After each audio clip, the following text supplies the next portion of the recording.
Welcome to the back of my woods, everyone. As you can see, we've got dead grass and quote thatch. I know some people say this is not thatch, but it is dead grass removal. We'll just keep it at that. Here is from our last mow.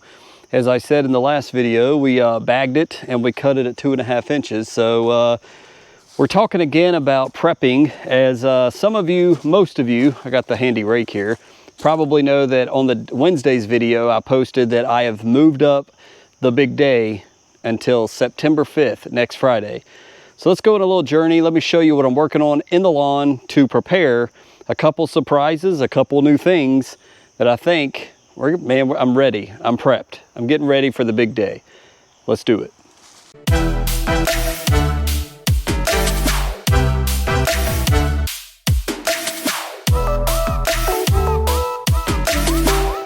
What's up, YouTube? Mr. Ferguson back once again here from Central North Carolina, where we are roughly, as you're watching this, a week away from the big day here in my tall fescue lawn in Central North Carolina. I want to give you a quick glimpse into what I've been working on. You guys have seen the past two videos. We did some helping videos for folks that are new to overseeding, how to overseed, how to dethatch or prepare the lawn for the day you want to throw seed at. But I would highly advise new people watching my channel, how did you get that lawn, Mr. Ferguson? I didn't just get this. There's a lot of prayer, number one. Number two, I got on a professional lawn care plan from Yard Mastery, actually, and then I also followed Pete's of GCI Turf. But the lawn care plan helped guide me in what I need to be doing and when I need to be doing it. And it gives you, basically your soil temperatures is your guide to what you should be doing in your tall fescue lawn. So I would advise that and I want to put that out there. But as we prepare this year, I have been walking the lawn. I have cut it down. It's grown a little bit. It's probably up to probably 3.25 inches right now. We're here in the backyard. You guys saw on the previous video with a rake and the dethatcher, we went ahead and we handled this area. And you can just see, this is what I was thinking about as I was raking the front was this is a beautiful, ugly yard. Well, why would you say that? This looks horrible. Well, it looks good because this is well prepared for aeration day. We've got ground exposed. The good grass is still green and showing. And when we aerate this, we're gonna be able to see the holes here. We're gonna put down our seed. Areas like this, you definitely want to apply a little more seed than areas like over here where we've got green. And you see the majority of my lawn here. What I recommend is you go over the whole entire lawn evenly, come back to an area like this, and I'm gonna hand toss out just a little extra seed in the bare spots. Pete, I think, recommends, if I'm not mistaken, up to 8 pounds per 1,000 square feet for bare areas. So go a little bit heavier in areas like this because you don't have existing grass like you do this. Kind of common sense stuff, right? The back is pretty good. I have not even really used the dethatcher, guys, and that's really what I wanted to say. I know some people said, I want to see the dethatcher, but really, we've had so much rain, and right now it's like 68 degrees out here. It feels like West Virginia. That's just what comes to mind is cool West Virginia summers. I've had areas kind of like this. It's kind of spotty, kind of dead, and I've just been taking my manual rake and running over these and just kind of bringing up the thatch like this because I'm absolutely going to mow it at least once, maybe twice before we aerate next Friday. So you see the lawn, it looks like this. It is splotchy, patchy. This area's got some pretty good green grass over here. The rest of it, we cut it low on purpose. I've put my rake to areas like this. I don't have to, now, if you've got things like this in your lawn, you don't have to get 100% all the dead grass off of it because it's not gonna, you're not gonna be able to seed. That's not true, especially if you're aerating. If you're not aerating, yeah, I would probably be more inclined for stuff like this to get this out, you know? And so, but if you're aerating and you're punching holes in the turf, you're gonna be fine. It's gonna allow it to breathe, you're gonna be okay. If I'm not aerating, which I would advise you to aerate, I wouldn't spike aerate, I would core aerate the lawn. Stuff like this, we wanna get out, manually rake it, take the time, hit these spots, get your kids involved. Kids, I'll give you 20 bucks, grab a rake, let's do this thing. And come out here and just spot rake this. You don't even have to collect it, you can collect it when you bag mow.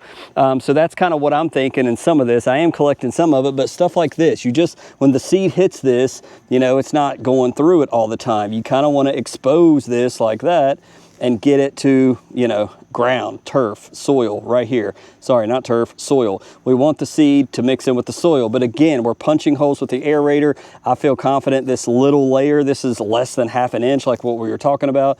This will be just fine. So I just wanted to show you what I'm working with. I haven't even hit this area with the rake.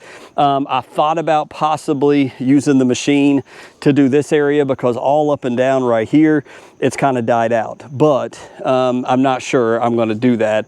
I did do this area over here with the rake. I'll just show you this. Looks very similar to what you just saw. We've got Bermuda that's still green, mainly in this area. This died off way early. It always does.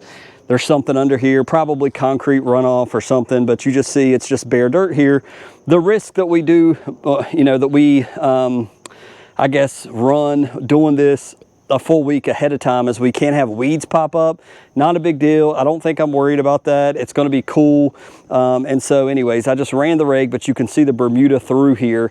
And it's just, it is what it is. But look at this side yard. Look at this. Like there is spots like over here and right here. But ultimately, it's still thick and get this good grass that's hanging on. When we put that fertilizer down and we start going at it, it is going to just pop and grow and look awesome. So this brings me to some of the surprising things. Number one, if you're like me and you're going to aerate, what I would recommend is we've not had rain in a while. If we had a ton of rain for several days, we've surpassed that. We've dried out. And even though the last time I mowed over here, it was still a little squishy in the ditch area where all that water flowed, we're relatively dry now. And so if you're going to be, if we're looking a week down the road and we're not expected to get rain, I would water your lawn in every single area prior to putting the aerator to your lawn. Why? Because we want to pull good, decent cores with the core aerator. You don't want it to be too compact and hard and waste the rental time that you have with that aerator. So you definitely want it, if it hasn't rained within the 2-3 days prior to you aerating, you definitely want to run the sprinkler to make sure you're going to pull good cores to bring that air, be able to pull the cores that you want with that rented aerator. So that's one thing I wanted to mention. So what I wanted to tell you guys is what I'm trying new this year to make it more exciting, to hopefully help myself out, which I hope I don't mess up, but I'm gonna try a PGR the week before we aerate. I wanna go ahead and put that down. Now I watch videos where you can put the PGR down when you actually seed, and it doesn't hurt the seed, it won't hurt the seed, and it'll go on top. I could put the PGR, mix it with an RGS and with tenacity or whatever, and do it all at the same time. I may do it like a day or two beforehand. I don't know. Let me know, those of you that have done it. Do you do it when you seed? I've never done this before, but I think I have one. Matter of fact, let me go get it out and show you exactly what I have. So what I purchased previously is Promaxis. I don't know if anybody has used this one specifically. I know T-Nex is popular, but this is the one and only PGR I've purchased. Looks like a bottle of liquor, but I've never even opened it. I did kind of briefly look at rates, but I will carefully look at that. Unless you already know, you can comment below to help me out to make sure that when I look at it, I pick the right rates. But I want to put this down either at the time of seeding or previously. Cut the lawn down to, probably what I did last time. Go to 2 inches, cut it, spray this, get it as low as I can comfortably. I don't feel comfortable going down to the 1.5 on the Honda. I just don't want to scalp anything and hit the crown of the plant and mess anything of the existing lawn up. Even though if you're going to mess it up, now's the time because we're planting new grass, but I'm just going to go at 2. Spray the PGR. I think maybe do that, mow, spray it. We just kind of go with the flow here, but let me know your thoughts. So that's something new I'm going to try this year. PGR, I've never equipped that into my lawn care plan for overseeding the big day. Let me know your thoughts.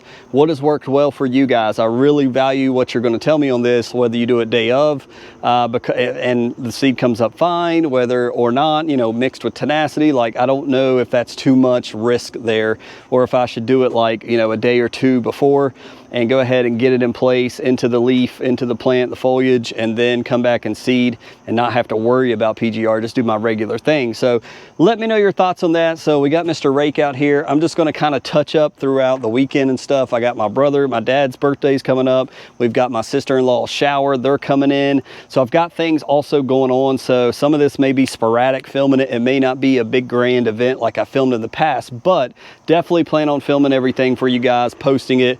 May not have all the, you know, the fast me doing this or that, but we're gonna go and we're gonna film it, we're gonna show you. And then more importantly, stay tuned, subscribe. If you like this type content, we're gonna show you the results of what happens here in this lawn. If it makes it improved from what you're seeing now, I think that fertilizer, nonetheless, with the cool temps, upper 50s, it's gonna look awesome. So thank you guys for tuning in this Friday. Hope this video makes sense. Hope you enjoy this kind of chaotic question, me needing help from you. Let me know your thoughts below. We'll see you on hopefully Monday with another lawn care video. God bless.